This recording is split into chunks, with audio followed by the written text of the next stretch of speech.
Alors, bonsoir, encore bonsoir, et encore gros coucou à tout un chacun. Ça va dépendre de là où chacun se trouve pour recevoir la vidéo.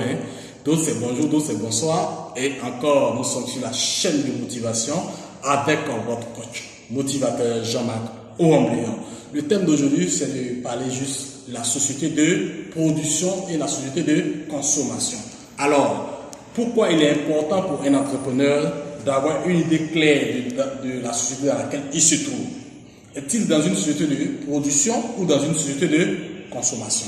Mais alors, pourquoi nous parlons de ce thème-là à la veille des fêtes?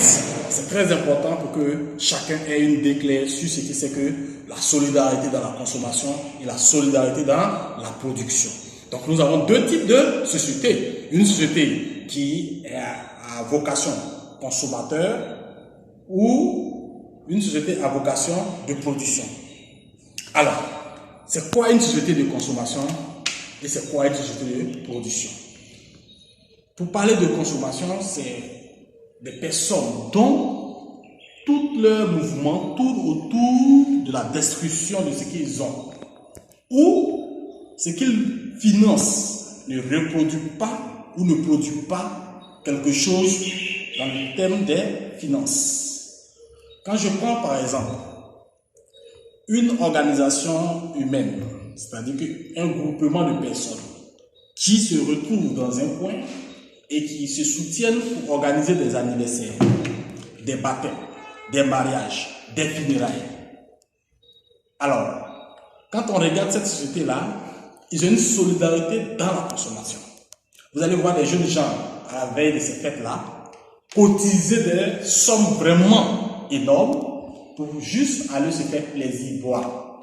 Je ne suis pas contre cela, c'est normal, mais ce pourquoi je suis en train de faire cette vidéo, c'est de les inviter à comprendre.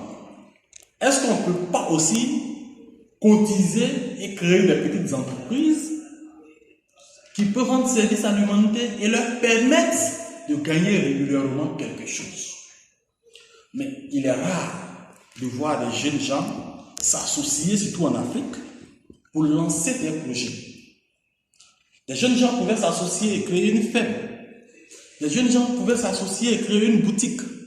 Mais, dommage, nous ne voyons pas ça. Nous voyons des jeunes gens s'associer, faire leur anniversaire. Nous voyons des jeunes gens s'associer pour organiser quoi? Des funérailles. On va avoir des familles en Afrique qui s'associent, qui peuvent mettre toute une fortune pour le compte de quelqu'un qui n'est plus de ce monde. Alors, si nous renversons cette image et nous tournons, nous allons voir tout de suite une autre société qu'on appelle la société de production. Cette société, c'est laquelle des sociétés? C'est la société où la communauté s'entraide les uns les autres dans le but de financer quelque chose. Vous allez voir la communauté peut-être libanaise en Côte d'Ivoire. Elle s'entraident pour financer les business. Vous allez voir que c'est des tontines entre eux. Ils mettent de l'argent ensemble, ils donnent à une personne, on lui donne de la force et ils produisent quelque chose. Cette même image pour la société chinoise, la communauté chinoise, vous allez voir que c'est une communauté qui cotise de l'argent pour se soutenir mutuellement. Vous voyez, ils s'associent, ils peuvent financer une boutique dont ils ont la gestion en main. On peut prendre la communauté israélite. Cette communauté, partout dans le monde, elle le fait. Vous voyez, en Afrique, on avait cette habitude. Même quand on regarde nos parents au champ, ils travaillent par coopérative. Des gens appellent ça société dans les villages. Je travaille chez toi aujourd'hui, demain, on travaille chez l'autre, ainsi de suite, ainsi de suite.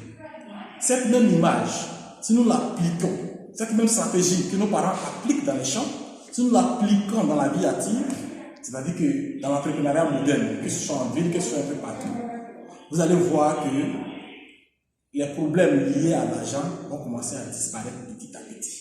Il y a des crédits qui nous sont accordés de façon vraiment, je ne peux pas dire malhonnête, mais vraiment qui nous créent toutes sortes de problèmes par moment, vont réduire au cours de notre existence. On peut s'associer pour créer peut-être des petites entreprises. Ça peut être je prends par exemple une zone où on produit beaucoup de manioc pour faire de la ticket. Les jeunes gens peuvent s'associer pour payer des machines, pour aider ces femmes-là, ou des 3 roues, pour aider ces femmes-là à faire sortir leur production et peut-être faire entrer aussi peut-être la marchandise qui est peut-être stockée quelque part. En même temps, ces mêmes groupements de personnes-là peuvent avoir des machines de broyeuses pour ces femmes-là. Ce serait une solidarité dans la production. Que de s'associer pour organiser des anniversaires vraiment pas possible. Pourquoi, en tant qu'entrepreneur, je défends cela, je n'accepte pas cela? C'est que l'argent qui est mis ne revient plus. Ça ne produit plus. Pourtant, ces sommes-là peuvent nous permettre de créer de la valeur. Ces sommes-là peuvent nous permettre d'aider d'autres jeunes à sortir du gouffre. Alors, nous devons ici avoir un autre état d'esprit.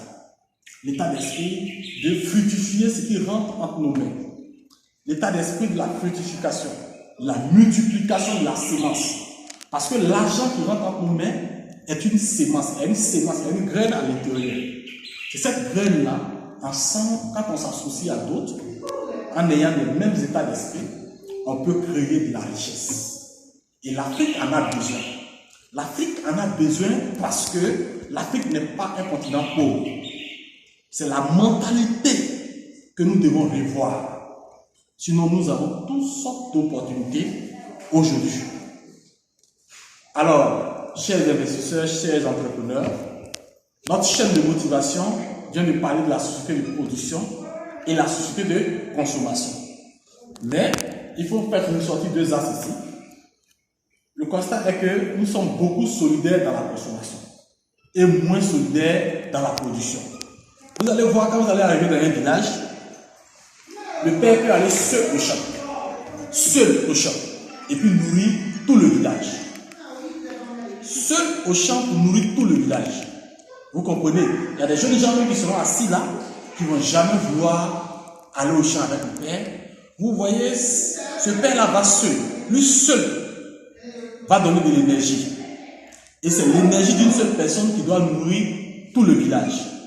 Celui-là va craquer avant l'heure. Mais si toutes ces personnes-là s'associaient pour travailler ensemble, vous allez voir que ce serait de la richesse pour le village. Alors, comment est-ce qu'on peut s'aider? Comprenez? On doit s'aider mutuellement en apportant nos énergies. Ça peut être des énergies, ça peut être un apport financier.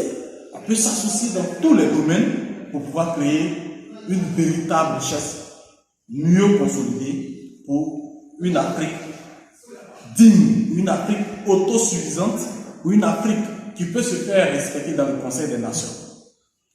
Jeune, aujourd'hui t'appartient parce que l'avenir d'un État, l'avenir d'un continent, je pense que c'est la jeunesse. Et en tant que jeunes, nous devons croire en nos capacités. L'entrepreneuriat, c'est l'avenir.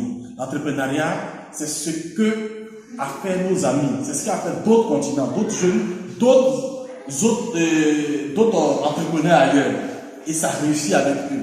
Quand je prends le cas de l'Asie, quand je prends le cas de l'Europe, quand je prends le cas des États-Unis, pourquoi pas nous? Donc, voici ta chaîne.